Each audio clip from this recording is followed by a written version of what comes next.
Bonjour à tous, bonjour à toutes, mon nom est Maxime et je suis responsable de la pépinière Greenarea en Belgique. Alors aujourd'hui j'ai beaucoup de chance parce que j'ai été invité par mes amis du Jardin de l'Atlantide, qui est une petite agence de voyage sur l'île de La Gomera dans l'archipel des Canaries, afin de faire une petite prestation de guide nature pour présenter la flore et la faune locale. Et là on est sur la fin du séjour et on a décidé de vous faire une petite vidéo afin de vous donner un petit aperçu des espèces que nous pouvons voir dans la région. Alors je commence directement ici avec le dattier des Canaries, qui est une espèce vraiment emblématique de la région parce qu'elle est endémique, c'est-à-dire que hormis sur les 7 îles qui forment l'archipel des Canaries, vous ne le rencontrez à l'état sauvage nulle part ailleurs au monde. Il est très proche du dattier commun que l'on connaît principalement via les dattes que l'on peut trouver en magasin. Mais cette espèce a quelques particularités.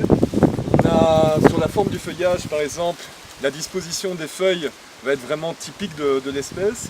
Et en parlant de ce feuillage, il est intéressant par exemple de présenter un mécanisme de défense. En effet, on voit ici le feuillage est épineux et ces épines en fait dans le derme des feuilles par exemple ont un petit composé légèrement neurotoxique qui fait que si on va être piqué par ces extrémités, vous pouvez ressentir par exemple des engourdissements, des légères paralysies, des légères douleurs qui peuvent parfois durer une demi-journée, voire 24 heures carrément, elles sont souvent bénignes. Mais voilà, c'est une technique de défense naturelle pour dire foutez-moi la paix en grosso modo. Et compte tenu du climat particulier qui peut être parfois relativement sec, la plante produit entre ses écorces des petites fibres comme ça qui vont avoir deux buts principaux. Celui d'être un capteur d'humidité. On a régulièrement dans la région les alizés qui viennent concentrer des nuages dans l'île qui eux-mêmes sont bloqués par le relief de la région, un relief assez montagneux. Et donc ces nuages viennent faire des dépôts d'humidité, mais une humidité qui va être aérienne. Ça ne va pas être de l'humidité condensée. Donc si on regarde correctement ici, vous voyez c'est un système un petit peu de quadrillage. L'eau va perler sur les différentes intersections et ça va permettre à la plante de s'abreuver en grosso modo. Ce genre de textile naturel est également un parfait isolant qui va permettre à l'intérieur de l'organisme de maintenir une stabilité au niveau de la température et aussi bien dans les températures plus extrêmes que plus fraîches, il va garder cette stabilité de fonctionnement qui va lui permettre de croître en toutes conditions. Donc voilà, ici je vous parlais des plantes qui étaient amenées par l'être humain sur les Canaries. On a par exemple un exemple vraiment flagrant ici qu'on voit qui devient aussi également emblématique du paysage. Ce sont les figuiers de Barbarie, de son nom latin Lopuntia ficus indica, qui est un cactus alimentaire qui est originaire d'Amérique centrale, particulièrement au Mexique.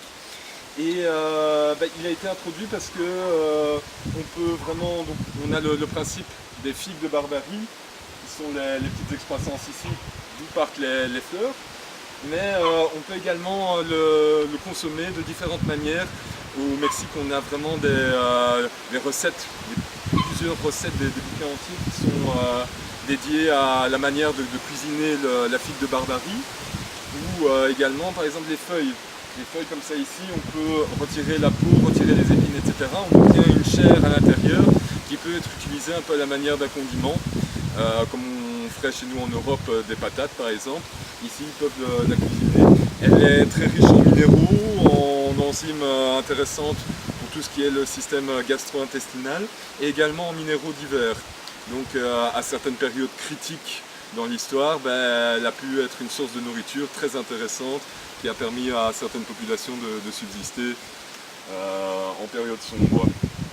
Donc ici les Opuntia sont assez répandus, on les voit facilement en se baladant dans la vallée. Je précise pour ça qu'on est dans la partie nord-occidentale de l'île, région plutôt montagneuse. Et alors cette plante, elle se reproduit, donc via les fleurs, elle est capable de faire des graines. Mais comme ce n'est pas la manière de se reproduire la plus évidente, elle fait également un autre système où elle va pousser, perdre des morceaux de feuilles. Et ces morceaux de feuilles vont servir de bouture en fait, qui vont permettre un démarrage d'une colonie. Donc c'est une plante vraiment au niveau adaptation et survie qui est très aboutie.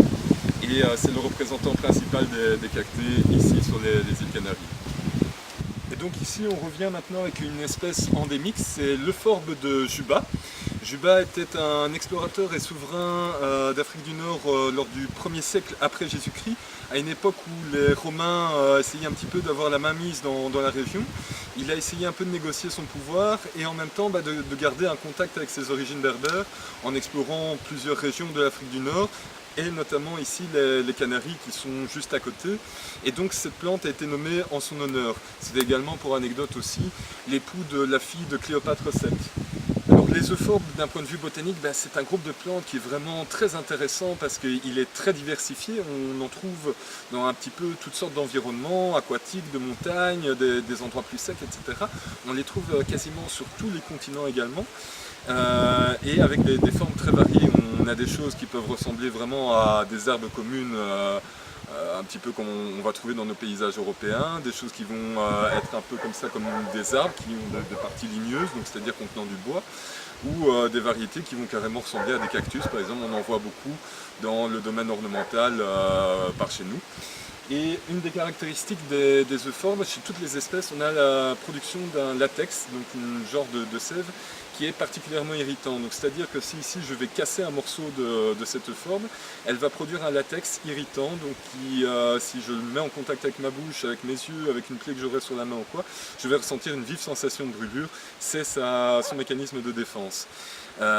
Savoir également, pour anecdote, que les Guanches, qui étaient le peuple originel des Canaries avant la colonisation espagnole, avaient visiblement un remède pour tout ce qui était gastro-intestinal, qui était fait à partir d'une préparation sur le latex d'euphorbes. Les euphorbes ici sont un groupe intéressant parce qu'en plus d'espèces introduites pour l'ornemental, on a 8 espèces, rien que sur la Gomera, qui sont vraiment endémiques. Donc on ne les trouve que sur l'île ou sur quelques îles aux alentours. L'euphorbe de Juba, par exemple, ne pousse même pas sur la totalité de l'archipel. On n'en trouve que sur 4 îles seulement, sur les 7 que représente ce petit archipel. Et voilà, donc c'est ici que cette vidéo va se terminer. Je vous remercie pour votre attention durant ces quelques minutes et j'espère avoir suscité votre intérêt. Si cela vous intéresse, vous pouvez retrouver toutes les coordonnées de contact aussi bien pour les jardins de l'Atlantide que pour la pépinière Greenarea dans le descriptif de la vidéo. Et probablement nous allons continuer l'aventure en vous proposant d'autres vidéos à venir sur la découverte de l'île. Vous aurez également d'autres vidéos de plantes, etc. On vous laisse le plaisir de découvrir tout ça par vous-même. Sur ce, je vous dis à bientôt et bon amusement. Au revoir.